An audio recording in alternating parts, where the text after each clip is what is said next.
Hello, we are back for another art exercise, and this one we will explore God's will versus your own will.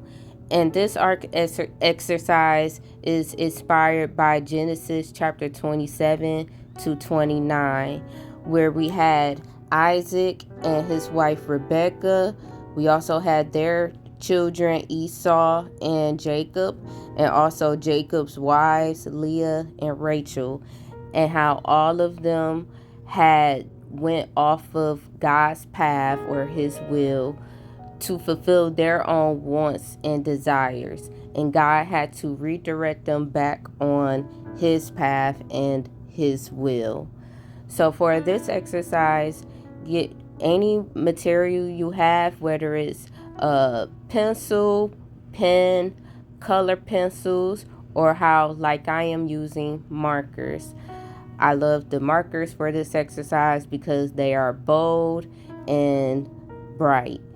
So you're going to draw in the middle of your piece a pathway that represents God's will.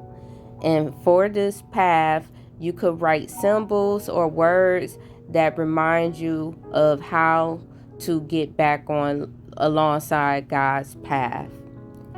Alongside God's path, you are going to draw off roads or detours, and this represents our own will.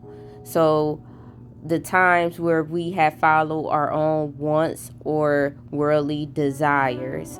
And for these off paths, they can be dead ends, roundabouts, or just simple detour streets that leads back to God's will or his path.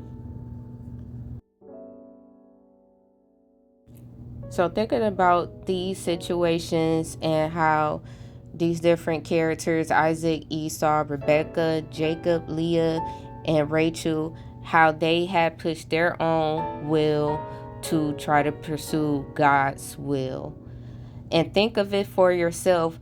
How are you doing that in your life? And what ways can you get back on track to God's will?